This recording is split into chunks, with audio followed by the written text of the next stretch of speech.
In this lesson, we're going to be discussing some basic statistics topics. Some of these topics are topics you already know. Some of them are new topics.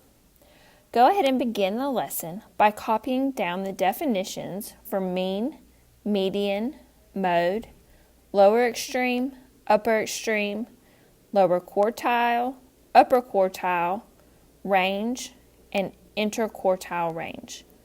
Pause the video and write these down, and then come back to the video for the rest of the lesson.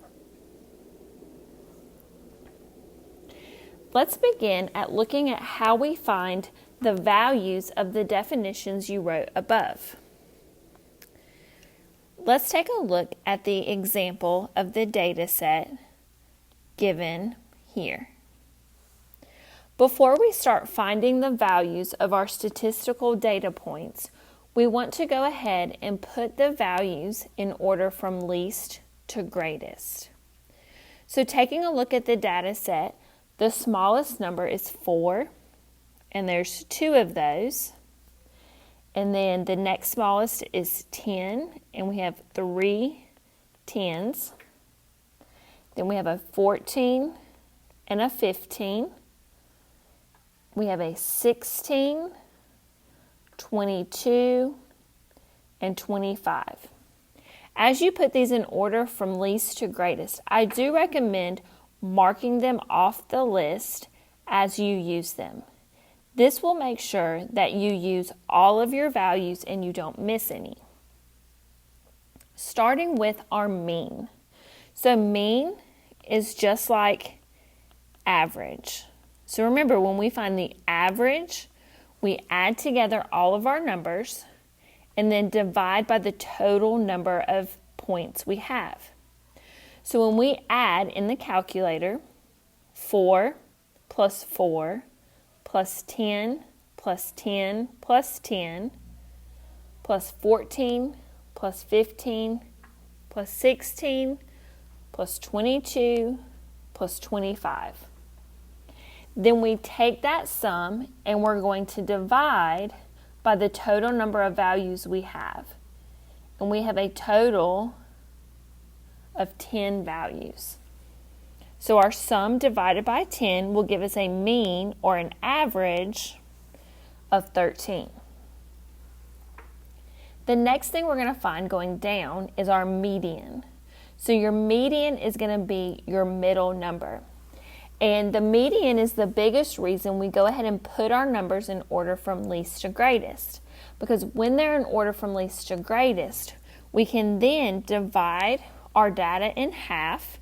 So that would be here. So we have 5 numbers on the left and 5 numbers on the right. And so our median is that middle number. Well, there's not just one middle number. So what we'll need to do is take each number on either side of that middle and average them together. So we'll do 10 plus 14 divided by 2. And this will give us our median. 10 plus 14 is 24, and 24 divided by 2 is a median of 12. Now, if we did have an odd number of data sets or data points, our median would actually be a number in our set. The next one, our mode, going down to mode, it's the number that occurs the most.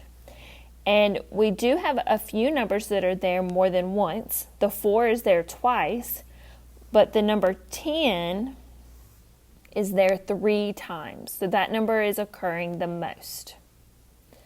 The next thing we're going to find is our lower extreme, or our minimum. So when they're in order from least to greatest, we can easily see that our smallest number is 4. The same thing with our upper extreme, but we're looking at for our largest number. So again, easily looking for that when it's in order from least to greatest, our largest number is 25. Next, we're going to find our lower quartile. Our lower quartile is the median of the lower half. So we're going to focus on just the lower half of our data first. So all of those numbers to the left of that median. So when we look at those numbers and we look for the median of those numbers, it would be this 10 here, because then we have two numbers to the left and we have two numbers to the right. Because remember, we're only looking at those numbers on the lower half. So our lower quartile is 10. Then, when we look at our numbers to the right of our median, so that upper half, and we find the number in the middle, that number is 16. So our upper quartile is 16. And you can also, instead of lower quartile, we can say Q1. And instead of upper quartile, we can say Q3. The next thing we're going to do is find our range. Our range, we simply subtract our largest number minus our smallest number. So 25 minus 4, which would give us our range of 21. Then to get our interquartile range, we take our two quartiles that we found were 16 and 10. So 16 minus 10 is going to give us our interquartile range of 6. So if we know the definition of these vocabulary words, finding their values is pretty simple. Let's take a look at a box and whisker plot. A box and whisker plot is another topic that you should be familiar with. It's a topic that's not discussed a lot, so sometimes we need a refresher on. So when you have a box and whisker plot, the name itself gives its description of what it's going to look like. You have a box, which is typically a rectangle, and then you have two lines or whiskers coming off of that rectangle. And then inside of your box, you'll have a line somewhere in that box. It just depends on what that value is. Now, with your box and whisker plot, you always want it to be lined up with a number line, and you can see in the examples we're about to look at that it is lined up with a number line. The values on those number lines are going to be different depending on what your data is. But when you read a box and whisker plot, you line it up with that number line to find the value. The value of your points are not going to necessarily be on the box and whisker plot. They will be lined up with your number line. Now, when we look at a box and whisker plot, we're starting from the left. This point is going to be your minimum. Then all the way on the other side, that other point is your maximum. We have 3 more data points. So the beginning of our box, the line inside of our box, and the end of our box. So this beginning point here that starts our box, this is Q1, or our lower quartile. The other line that closes our box off, that's going to be Q3, or our upper quartile. And then the line inside your box is your median. And this is true for all box and whisker plots. So your box can be more of a square, shorter, or it can be stretched out longer as a rectangle. Your whiskers on either side one can be shorter than the other. They can be stretched out, or they can be really close to your box. And then that line in the middle of your box can be anywhere in that box. It all just depends on what the values of your data are. So let's take a look at 2 box and whisker plots that describe some data and answer a few questions. Number 1, what is the median of each set? So remember, your median is going to be the line inside your box. And both of those lines are lined up with 70. So our median is going to be 70. Which plot has a lesser range? So remember, your range is when you subtract your maximum and your minimum. So what you would want to do, your maximum for your top one, your minimum lines up with 50. So the minimum for this top one is 50. Your maximum for the top one lines up with 100. So to get that range, you would want to subtract 100 minus 50. Then for your other one, your box and whisker plot B, your minimum lines up with 40. And your maximum also lines up with 100. So then to get that range, you would do 100 minus 40. And then you'll be able to tell which one has the lesser range. Go ahead and highlight number 2. Number 3, which plot has the greatest interquartile range? So again, you're going to want to line it up with your number line. Now remember, interquartile is when we subtract Q1 and Q3. So Q1 and Q3. And then on your second box, this is Q1 and Q3. So you'll want to find those values, line them up with your number line, and then subtract. Go ahead and highlight number 3. What is the upper quartile of each set? So your upper quartile, remember that is going to be the median of your lower half, or Q3. So your upper quartile is going to be the dot that closes off your box. So we can see that the upper quartile of A lines up with 80. And the upper quartile of B lines up with 85. So set A has an upper quartile of 80, and set B of 85. Now you would do the same thing for number 5. What is the lower extreme? So lower extreme is those minimums, those dots at the end. So you're going to want to line them up with your number line and then identify what it is for each set like we did in number 4. So go ahead and highlight number 5. Number 6, we start talking about percent. So when you have a box and whisker plot, each of your sections are divided into percentages. So from your minimum to your Q1, that is going to be 25%. From Q1 to your median is another 25%. So no matter where these data points are, it's always that percentage of your data. Your median to Q3 is another 25%.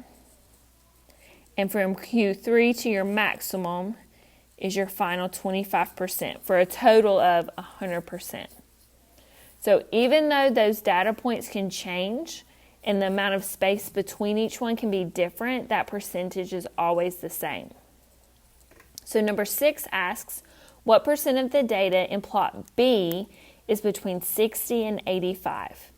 So for this one, we're only looking at plot B. So we're only looking at this second box and whisker plot. And we want to know from 60 to 85. So I know from my Q1 to my median is 25%, and from that median to Q3 is another 25%. Those two together make up from 60 to 85. So together, that total is going to be 50% of my data. What percent of the data of plot A is greater than 80? So we would do the same thing, except for we're going to look at plot A and then greater than 80. So 80 on my number line lines up with Q3, and greater than goes to the right. So that's from Q3 to my maximum, which is just 25%. And then go ahead and highlight number 8. It's going to be asking you the same type thing about percentage. But make sure you're reading which plot it's asking for, and you're looking at specifically what it's asking for. Next, let's look at stem and leaf plots.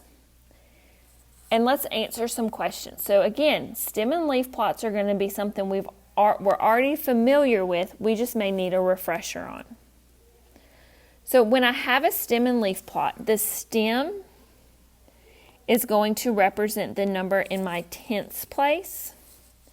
The leaf is going to represent the number in my ones place. So when I read it, I can read this number as 52. Or I could read this as 83. So you put your stem and leaf together to create your number. And typically a stem and leaf plot is going to have a key that will help you read it. In case there are more, if you're dealing with bigger numbers in the hundreds or thousands place, you want to look at that key to know where your cutoff is with your stem versus your leaf. A wants to know what were the highest and lowest scores on the test. So my lowest score is going to be in the 50s. And then when I look at my leaf, I see it's 52. So my lowest is 52. My highest, so I want to go down to 96 would be my highest. So again, it's just about being able to read, putting that stem and leaf together to read it. Which test score occurred most frequently? So to see this one, I just need to look at my leaf section to see where I have the most repeating numbers. Where I have the most repeating numbers is right here in that row, and that is 74. So 74 is going to occur the most. In which 10-point interval did most of the students score? So if you notice, it's within 10 points. So you have your 50s, your 60s, 70s, 80s, and 90s. So that's the 10-point interval it's talking about. There were 4 students that scored in the 50s. They scored a 52, 54, 56, and a 58. There were 3 students who scored in the 60s. There were 6 students who scored in the 70s, 3 who scored in the 80s, and 4 who scored in the 90s. So our 70s had the most student scores. Go ahead and highlight D and E and see if you can give those a try. Number 2, we have a double stem and leaf plot. And we use a double stem and leaf plot to show, for this one particular, we're showing morning versus afternoon. So we're comparing 2 different things. It's the same temperature or humidity, but we're comparing what it is in the morning versus the afternoon. So we want to use a double stem and leaf plot since we're comparing 2 different things. We're going to read it similar to the same way. This middle is going to be our, let me go back just a second. Let's take a look at that key. So in the morning, you can see we read it backwards. So with the 4 on the left, 7 on the right, that's 74. So we're starting from this middle and reading to the left for the morning. Now the afternoon, 5-1, 51. So starting in the middle and reading to the right. So we're still depending on if we want to read morning versus afternoon. So question A says, what is the highest morning relative humidity? So we just want to look at the morning side. So our highest, we've got 50, 60, 70, and 80. So our highest is going to be in the 80s. And then reading it to the left, we've got 80, 84, and 89. So our highest morning humidity would be 89%. Go ahead and highlight B.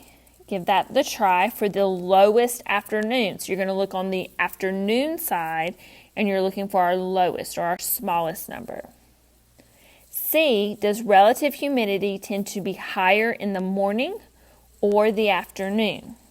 Let's go ahead and highlight C and compare that data. So remember, we start in the middle and then we read either using that middle number and to the right or using that middle number to the left, depending on if the question asks for morning or afternoon. The last type we're going to look at, we probably are the most familiar with. That's going to be our histograms. So a histogram is very similar to a bar graph. The two major differences is a histogram does not have space between the bars, and that is because a histogram represents intervals. So instead of having just one number down here, we have intervals. So from 51 to 60, not just 55. It's an interval. That bar represents numbers between that interval. So let's look at some questions to help us answer some trends that we see in these histograms. A asks, how many total students took the test? When I look at each bar, I can see it's going to go up to how many students, because it says number of students over there on the left. So for the first one, I have 2 students. For the next bar, I have 5 students, because it's halfway between 4 and 6. Then I have 8 students, 12 students, and then 6 students. So to get the total number of students, I'm going to add together 2 plus 5 plus 8 plus 12 plus 6. That would give me a total of 33 students. B wants to know how many students scored at least a 71 on the test. So when we're looking at least a 71, we're going to look from 71 and higher. Now, we don't know specifically what they scored, if they scored a 77 or an 83. We just know what range it's in. So 77 or 71 and higher would be 8 plus 12 plus 6. So that would be 26 students. And then C wants to know, can you determine the highest grade from the histogram? The answer to that is no. So we know the highest grades were somewhere between 91 and 100. We know 6 students scored between 91 and 100. We don't know what specifically they scored. They could have all scored a 91. They could have all scored 100. They could have all scored different things between 91 and 100. But we don't know the specifics to be able to determine the exact highest grade. Go ahead and highlight number 2 and use that next histogram to answer A, B, and C.